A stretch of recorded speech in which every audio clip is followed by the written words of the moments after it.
Hello friends, welcome to my channel. இன்றைக்கி நம்ம வீடியோவில் காரமல்லி சட்னி எப்படி செய்கிறதுன்னு பார்க்க போகிறோம். இட்லி தோசைக்கு டெய்லி ஒரே சட்னி சாப்பிட்டு போர் அடிக்குதா? வாங்க புதுசாக ட்ரை பண்ணலாம்.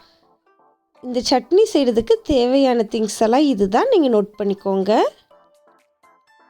ஃபஸ்ட்டு ஒரு பேன் எடுத்துக்கோங்க. அதில் கொஞ்சமாக எண்ணெய் சேர்த்துக்கோங்க.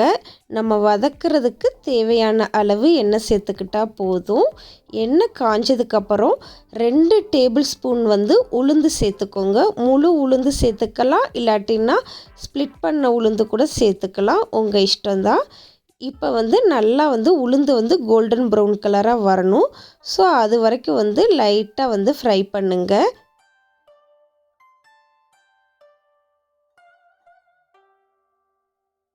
வேகமாகவே உளுந்து கோல்டன் ப்ரௌன் கலராக வந்துடும். ஸோ நீங்கள் ரொம்ப கேர்ஃபுல்லாக ஃப்ரை பண்ணுங்கள். நீங்கள் லோ ஃப்ளேமில் வச்சே ஃப்ரை பண்ணுங்கள். கொஞ்சம் ஃப்ளேம் அதிகமாக கொடுத்தீங்கன்னா கருகிரும். ஸோ பார்த்து கேர்ஃபுல்லாக. இப்போ கலர் சேஞ்ச் ஆகிடுச்சு, உளுந்து கலரு. இப்போ நம்ம குட்டியாக கட் பண்ணி வச்சுருக்கிற 4 பூண்டு சேர்க்க போகிறோம்.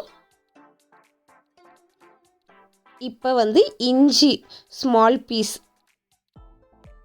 இப்போ இதை ரெண்டையும் நல்லா வதக்கிடுங்க.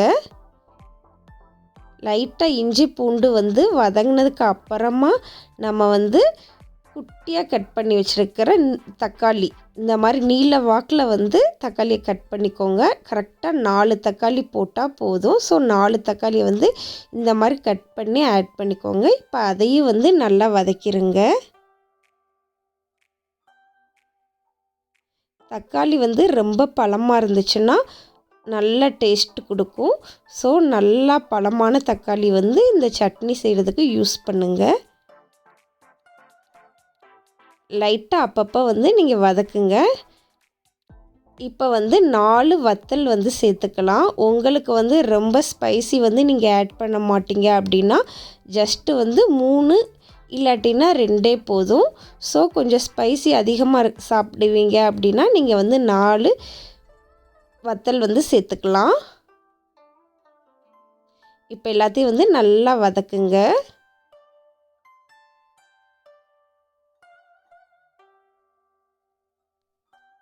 இந்த காரமல்லி சட்னி செய்கிறதுக்கு நம்ம வெங்காயம்லாம் ஆட் பண்ண போகிறதில்ல.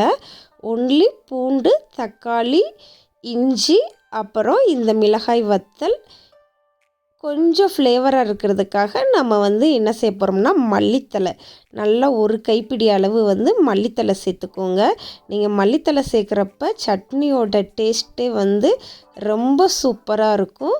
ஸோ மல்லித்தலையும் சேர்த்து நல்லா வதக்கிடுங்க. மல்லித்தலை சேர்த்ததுக்கப்புறம் ரொம்ப நேரம்லாம் வதக்கணும்னு அவசியம் இல்லை. லைட்டாக ஹீட் பட்டால் போதும். ஸோ லைட்டாக மட்டும் வதக்கிட்டு நம்ம ஸ்டவ்வை ஆஃப் பண்ணிடலாம்.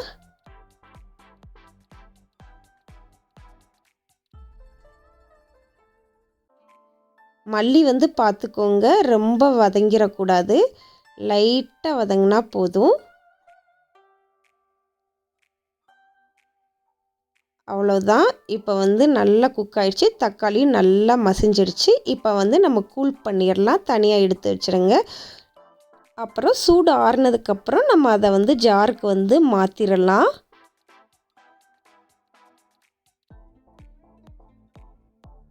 நம்ம வதக்கி வச்சுருக்கிற தக்காளி எல்லாத்தையுமே இந்த ஜாரில் போட்டுருங்க.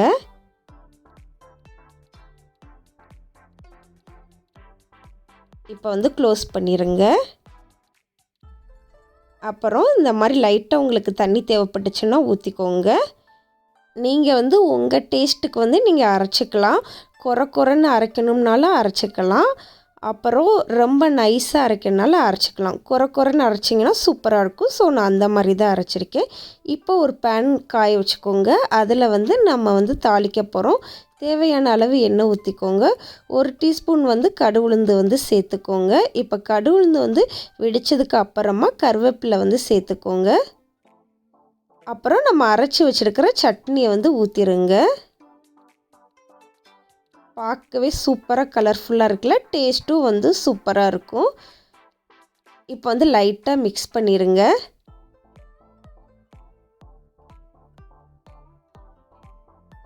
ஸோ நல்லா எண்ணெய் பிரிய வதங்கணும்.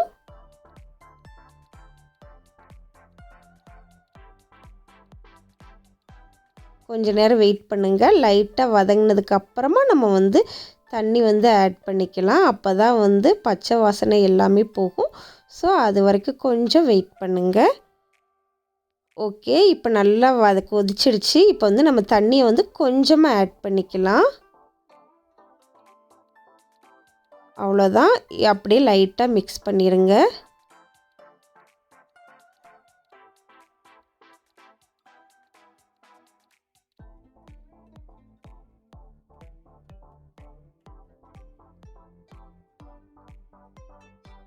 இப்போ வந்து சட்னிக்கு தேவையான அளவு வந்து உப்பு சேர்த்துக்கோங்க.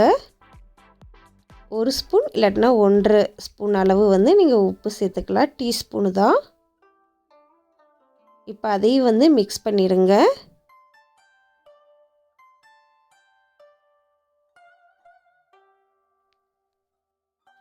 இப்போ சட்னி வந்து கொஞ்சம் கொதிக்கட்டும். ஸோ அது வரைக்கும் வந்து நீங்கள் வெயிட் பண்ணுங்கள். இப்போ சட்னி நல்லா கொதித்து வர்றப்ப நம்ம வந்து நல்லெண்ணெய் சேர்க்க போகிறோம். நல்லெண்ணெய் சேர்த்திங்கன்னா சட்னிக்கு வந்து வேறு லெவல் டேஸ்ட்டாக இருக்கும். ஸோ இது வந்து உங்கள் இஷ்டம்தான். நீங்கள் நல்லெண்ணெய் சேர்க்கணுனாலும் சேர்க்கலாம், இல்லாட்டினாலும் தேவையில்லை. ஸோ நான் நல்லெண்ணெய் வந்து சேர்க்குறேன். கொஞ்சமாக நல்லெண்ணெய் சேர்த்துக்கோங்க.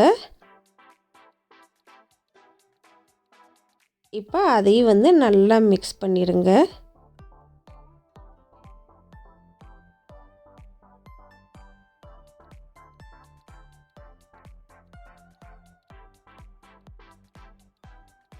கொஞ்சம் ஒரு 5 மினிட்ஸ் வந்து வெயிட் பண்ணுங்கள். அவ்வளவுதான், சூப்பரான சட்னி வந்து ரெடி ஆயிடுச்சு. இட்லி, தோசை இதுக்கு எல்லாத்துக்குமே வந்து சூப்பராக இருக்கும். குழந்தைகளும் ரொம்ப ரொம்ப விரும்பி சாப்பிடுவாங்க. கண்டிப்பாக வந்து நீங்கள் வந்து வீட்டில் ட்ரை பண்ணுங்கள். ட்ரை பண்ணிவிட்டு எப்படி இருக்குன்றதை மறக்காமல் வந்து சொல்லுங்கள். உங்களுக்கு என்னோடய வீடியோ பிடிச்சிருந்துச்சுன்னா மறக்காமல் சப்ஸ்கிரைப் பண்ணுங்கள். உங்கள் ஃப்ரெண்ட்ஸுக்கும் ஷேர் பண்ணுங்கள். மறக்காமல் லைக் பண்ணுங்கள். பை.